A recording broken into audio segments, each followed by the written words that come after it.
अस्सलाम वालेकुम। आज हम 10th मैथ की एक्सरसाइज 1.3 का क्वेश्चन नंबर 3, 4 और 5 कंप्लीट करेंगे, जिससे हमारी ये जो एक्सरसाइज 1.3 है ये कंप्लीट हो जाएगी। अब हमने क्या कहते हैं, इसका क्वेश्चन नंबर 3 देखना है। जो क्वेश्चन नंबर 3 है वो बिल्कुल क्वेश्चन नंबर 2 की तरह है।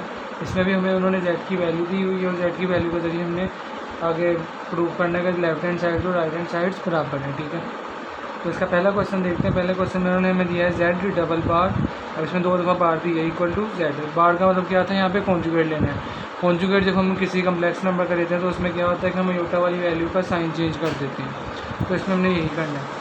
इसके हम पहले ये जो क्या कहते हैं लिखते हैं, जेड हमारा क्या, जेड की वैल्यू क्या है 5 माइनस 2 योटा। अब हमने क्या लेना है, जेड का 2 दफ़ा बार, तो हम यहाँ पे जेड का क्या कर लेंगे, पहले 1 दफ़ा बार लेंगे, 1 दफ़ा बार, तो क्या होगा 5 माइनस 2 योटा का बार। तो जब हम इसका बार लेंगे वो क्या होगा कि इसका साइन चेंज हो जाएगा, माइनस का है तो प्लस का हो जाएगा योटा वाली वैल्यू का साइन। ठीक है, तो ये तो आ गया 1 दफ़ा बार, लेकिन हमने इसमें कितनी दफ़ा बार लेना है, 2 दफ़ा। तो हम क्या करेंगे, जेड बार का जो आंसर आया हमारा उसका दोबारा बार ले लेंगे, यानी ये जो जेड बार का आंसर क्या था 5 प्लस 2 योटा, इसका फिर हम क्या ले लेंगे बार। और बार में क्या होता है, योटा वाली वैल्यू का साइन चेंज हो जाता है, प्लस वाली है तो यहाँ पे क्या हो जाएगा, माइनस हो जाएगा। तो ये हमारा आया है जेड का आंसर, 2 दफ़ा जेड बार का। और अगर हम देखें तो ये आंसर हमारा किसका था, जो हमें उन्होंने क्वेश्चन में गिवन वैल्यू दी थी जेड की, और ऊपर उन्होंने क्या कहा था कि अगर हम जेड का 2 दफ़ा बार लें तो वो किसके बराबर आता है, जेड की वैल्यू के ही बराबर आता है, तो ये उसी के ही बराबर आया है। तो हम यहाँ पे लिखेंगे जेड डबल बार इक्वल जेड हेंस प्रूव। ठीक है, उसके बाद जो क्वेश्चन नंबर 2 है इसमें उन्होंने हमें दिया है z का मोड इक्वल z कॉन्जुगेट का मोड, यानी अगर हम z का मोड लें तो उसका आंसर किसके इक्वल आएगा, z के कॉन्जुगेट के बराबर। यानी अगर हम z का कॉन्जुगेट लें तो उसका मोड लें और z का वैसे मोड लें तो दोनों का आंसर सेम आएगा। तो हमने पहले इसकी ये वाली साइड कर लेते हैं, लेफ्ट हैंड साइड। तो हमने इसका क्या लेना है, मोड। तो z की वैल्यू हमारी क्या है 5 माइनस 2 अयोटा। अब इसका हमने लेना है मोड। तो जब हमने मोड लेना होता है तो हमने क्या करना है, पहली वैल्यू का स्केयर प्लस ये दूसरी वैल्यू क्या है -2 उसका स्केयर होल का अंडर रूट। ठीक है, तो हमने देखा हो ना कि अगर z is equal to x plus iota y हो तो हमने क्या करना है, अगर इसका हमने मोड लेना हो तो मोड के लिए हमने क्या करना है, एक्स का स्केयर कर देना है प्लस वाई का स्केयर और उसका होल का अंडर रूट। ठीक है, तो ये हमने वही लगाई, ये एक्स की वैल्यू है, ये -2 वाई की वैल्यू है। तो 5 का स्केयर प्लस -2 का स्केयर होल का अंडर रूट। 5 का स्केयर करेंगे तो क्या आएगा 25 और 2 2 4। और ये याद रखना, जब भी हम किसी माइनस नंबर का स्केयर लेते हैं तो वो हमेशा प्लस आता है। ठीक है, 25 प्लस 4 करेंगे तो क्या आएगा 29 अंडर रूट। ये हमारा आ गया जेड मोड। अब हमने ये तो हमारा आ गया लेफ्ट हैंड साइड का। अभी हमने इसकी क्या लेनी है, right hand side. Right hand side में अगर हम देखें तो उन्होंने हमें पहले कहा कि हमने जेड का कॉन्जुगेट लेना है, फिर जो कॉन्जुगेट का आंसर आएगा उसका मोड लेना है। तो पहले हम क्या करेंगे, जेड का कॉन्जुगेट लेंगे। जेड की वैल्यू है हमारी 5 माइनस 2 अयोटा। तो अगर हम इसका कॉन्जुगेट लें तो कॉन्जुगेट क्या आएगा, अयोटा वाली वैल्यू का साइन चेंज हो जाएगा, वो प्लस का हो जाएगा। ठीक है, अब ये तो आ गया कॉन्जुगेट। ठीक है, 5 प्लस 2 अयोटा। अब हमने इसका क्या लेना है, मोड। मोड के लिए हमने क्या करना है, पहली रकम का स्केयर प्लस दूसरी रकम का स्केयर। ठीक है, 5 का स्केयर क्या आएगा 25 प्लस 2 का स्केयर क्या आएगा 4। 25 प्लस 4 करेंगे तो क्या आएगा 29 अंडर रूट। तो अगर हम अब देखें तो इस साइड का भी हमारा यही आंसर आया था अंडर रूट 29 और इसका भी यही आया। तो हम यहाँ पे लिखेंगे जेड का बार इक्वल जेड बार का मोड दोनों इक्वल है, तो हैंस रूट। उसके बाद जो इसका तीसरा क्वेश्चन है उसमें उन्होंने हमें कहा है कि हमने प्रूव करना है कि z का बार लें तो वो माइनस और माइनस z का बार लें तो दोनों इक्वल आते हैं। पहले हम ये लेफ़्ट हैंड साइड इसकी लेते हैं, तो उसमें हमने क्या करना है, z का मोड लेना है। ठीक है, तो मोड के लिए अब हमने क्या करना है, z की वैल्यू हमारी क्या थी 5 माइनस 2 अयोटा। तो हमने क्या करना है, पहली रकम का स्केयर प्लस दूसरी रकम का स्केयर होल का अंडर। ठीक है, 5 का स्केयर 25 -2 का स्केयर प्लस 4 आएगा। ठीक है, जैसे हमने वो भी कहा था कि जब भी किसी नेगेटिव नंबर का पावर 2 होता है उसका आंसर प्लस में आता है। 25 प्लस 4 करेंगे तो क्या आएगा 29। तो ये आ गया जेड का बार। ये हमारा लेफ्ट हैंड साइड का आंसर। यही हमने किसका लेके आना है, राइट हैंड साइड का।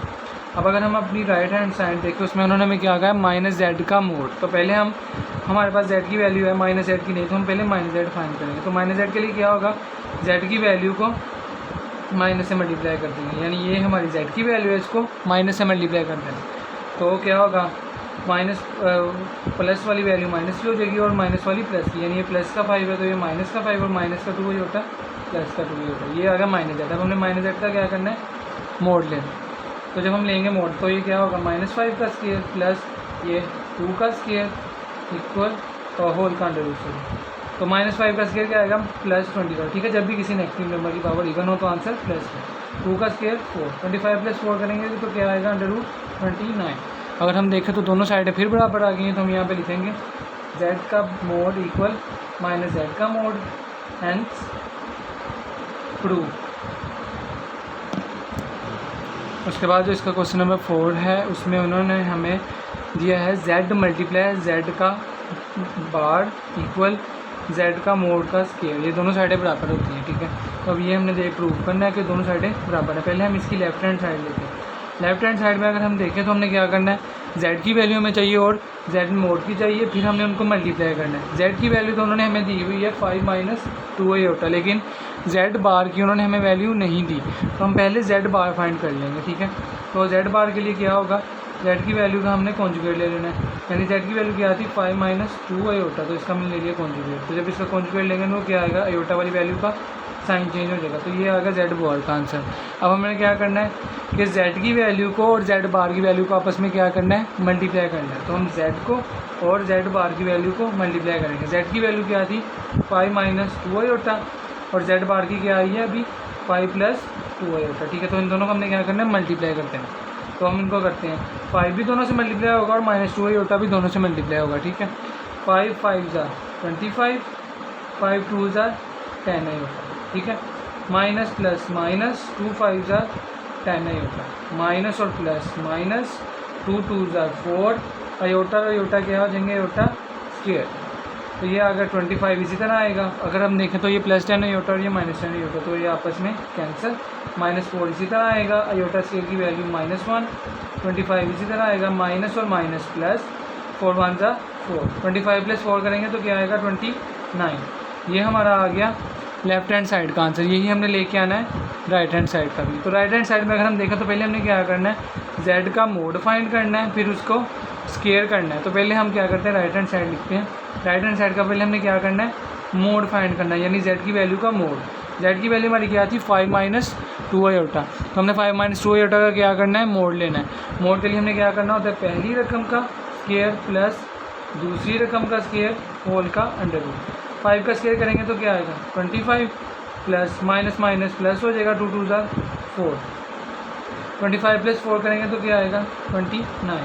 ये आ गया हमारा z बार का आंसर। लेकिन हमने z बार का क्या लेना है, स्केयर। तो हम इसका क्या करेंगे, स्केयर लेना है। जब स्केयर लेना है तो दोनों साइडों पे हम क्या ले लेंगे, स्केयर। इधर भी स्केयर ले लिया और इधर भी स्केयर ले लिया।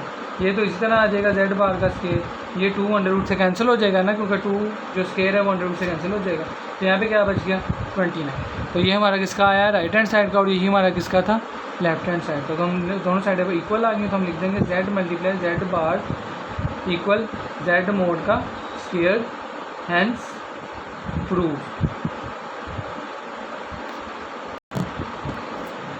उसके बाद जो 5वां क्वेश्चन है उसमें उन्होंने हमें कहा है कि z का मोड लें, वो किसके बराबर आएगा, -z कॉन्जुगेट के मोड के बराबर। अभी ये थोड़ा कम्प्लेक्स लगला है, हम हल करते हैं तो आपको इजीली समझ आएगी। पहले हम लेफ्ट हैंड साइड लेते हैं। लेफ्ट हैंड साइड में हमने क्या करना है, z का मोड लेना है। तो z की वैल्यू का हम क्या ले लेंगे, मोड। z की वैल्यू उन्होंने हमें दी है 5 - 2 होता, तो हम क्या करेंगे, पहली रकम का स्केयर प्लस दूसरी रकम का स्केयर होल का अंडर रूट। ठीक है, तो 5 का स्केयर क्या आएगा 25, प्लस -2 का स्केयर क्या आएगा 4, 2 × 2 = 4, 25 + 4 करेंगे तो क्या आएगा 29। ये हमारा बन गया लेफ्ट हैंड साइड का आंसर। अब हमने लेना है, यही हमने लेके आना राइट हैंड साइड पे। ठीक है, तो राइट हैंड साइड में अगर हम देखें तो क्या उन्होंने दिया हमें इक्वेशन -z का कॉन्जुगेट फिर उसका मोड।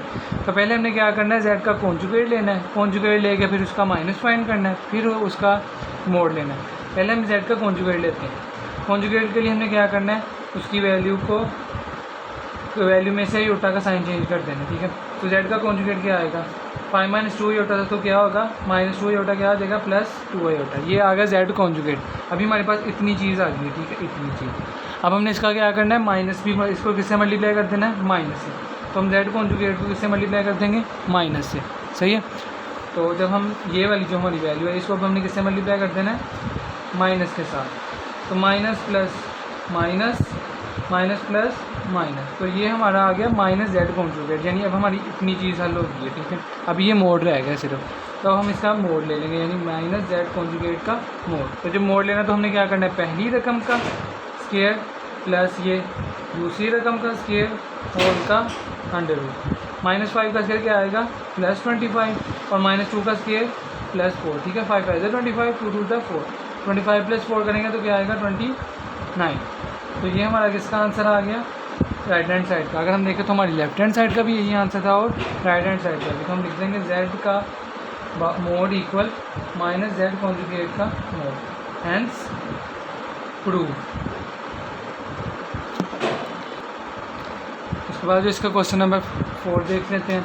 क्वेश्चन नंबर 4 में उन्होंने हमें z की वैल्यू दे दी है 4 - 3 आयोटा, और हमने इसमें क्या करना है, 4 चीज़ें फाइंड करनी है, ठीक है, 1 2 3 4, और चारों का आंसर इक्वल आना चाहिए। इसमें इन्होंने ये कह दिया, तो हम इसको एक एक करके कर लेते हैं। पहले हम ये कर लेते हैं, इसमें क्या है z का मोड, तो हमने लिखेंगे z का मोड। तो जब z का मोड लेना होता है तो क्या होता है, पहली रकम का स्केयर प्लस ये दूसरी रकम का स्केयर होल का अंडर रूट, ठीक है।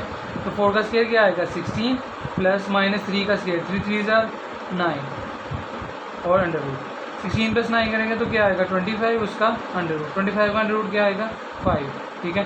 ये आप कैलकुलेटर पे कर लेना, 25 का अंडर रूट 5 होता है। तो एक साइड का हमारा आंसर आ गया ये, बाकी तीनों का भी हमारा यही आंसर आना चाहिए, ठीक है। अब हम दूसरी साइड करते हैं। दूसरी साइड में उन्होंने क्या कहा है, माइनस जेड का कॉन्जुगेट, यानी हमने पहले जेड को माइनस से मल्टीप्लाई करना है, फिर उसका मोड लेना है। तो हम क्या करेंगे, z की वैल्यू को माइनस से मल्टीप्लाई कर देंगे। z की वैल्यू हमारी थी 4 - 3 आयोटा, हम लिखेंगे माइनस, ये माइनस, और z की वैल्यू 4 - 3 आयोटा। तो जब हम z की वैल्यू को इससे मल्टीप्लाई करेंगे तो क्या होगा, प्लस का 4 माइनस का 4 और माइनस का 3 आयोटा क्या हो जाएगा, प्लस का 3 आयोटा, ठीक है। अब हमने क्या करना है, माइनस z का क्या लेना है, मोड।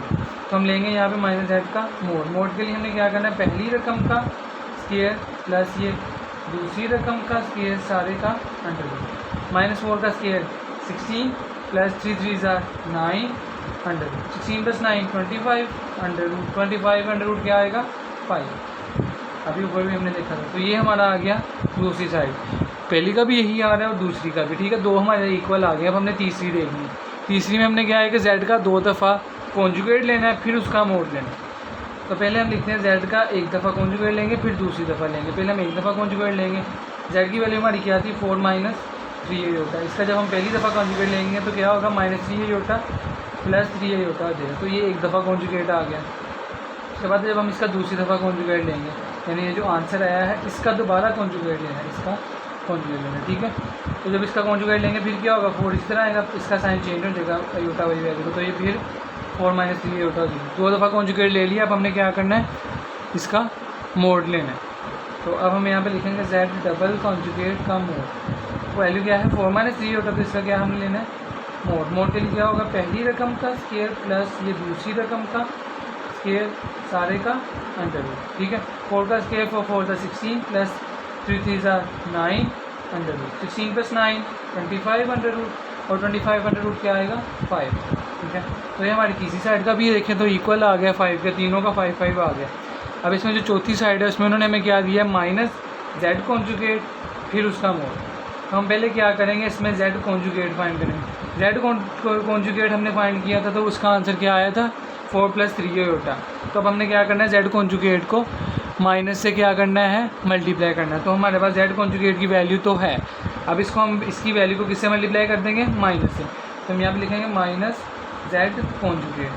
तो ये माइनस लगाएंगे, जेड कॉन्जुगेट की वैल्यू क्या थी 4 + 3 आयोटा। 4 + 3 आयोटा। तो क्या होगा, दोनों के साइन चेंज हो जाएंगे, प्लस वाला 4 भी माइनस का और प्लस वाला 3 आयोटा भी माइनस का 3 आयोटा। तो ये आ गया माइनस जेड कॉन्जुगेट। अब हमने माइनस जेड कॉन्जुगेट का क्या करना है, मोड लेना है।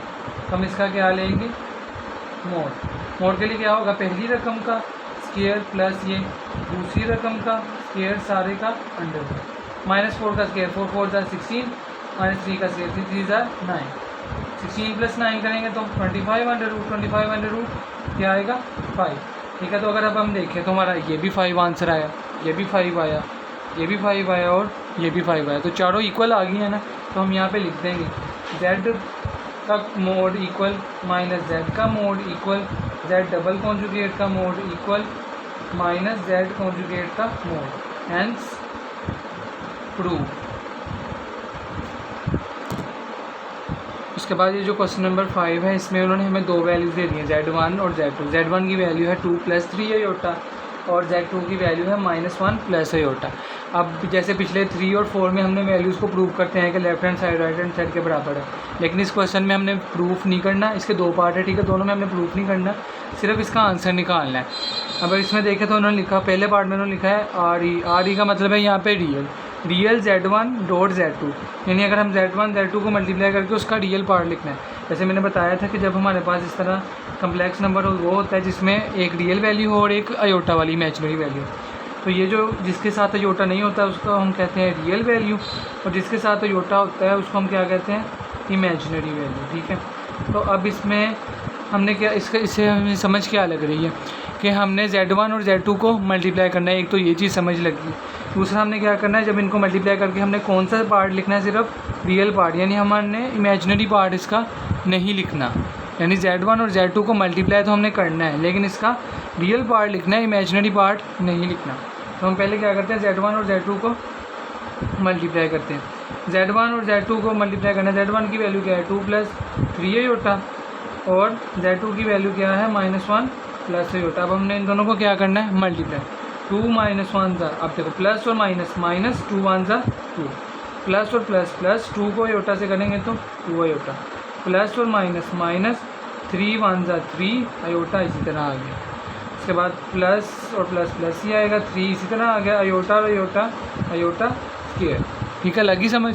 आगे ये -2 इसी तरह आएगा, +2 अयोटा और -3 अयोटा, तो प्लस माइनस दो, 3 में से 2 निकालेंगे तो क्या बचेगा 1, तो ये लेकिन साइन हमने बड़ी रकम लगाया तो माइनस अयोटा बच गया, प्लस ये 3 अयोटा स्क्वायर की वैल्यू क्या होती है -1, तो -2 इसी तरह आएगा, माइनस अयोटा भी इसी तरह, प्लस माइनस 3 1 ज़ा 3, -2 और -3 करेंगे तो आएगा -5 और ये माइनस अयोटा।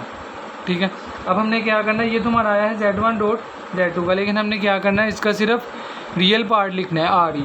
तो हमने रियल पार्ट का मतलब क्या है कि सिर्फ हमने इस वैल्यू को लिखना है, अयोटा वाली वैल्यू को नहीं लिखना। तो जब हम रियल पार्ट इसका निकालेंगे तो वो क्या बनेगा -5। ठीक है, क्योंकि ये तो आएगा ही नहीं उसमें, क्योंकि ये तो इमेजिनरी पार्ट है ना, इसमें अयोटा है, तो हमने अयोटा वाली वैल्यू नहीं लिखनी, वैसे लिखनी। अयोटा के अलावा हमारे पास कौन सी वैल्यू है -5, तो इसका आंसर ये बनेगा। उसके बाद जो इसका दूसरा पार्ट है ना, उसमें उन्होंने लिखा है IM z1 डॉट z2, यानी IM का मतलब क्या था, इमेजिनरी। जैसे RE का मतलब रियल था और IM का मतलब क्या होगा, इमेजिनरी। लेकिन इसमें भी देखो उन्होंने क्या दिया z1 डॉट z2, उसमें भी उन्होंने z1 डॉट z2।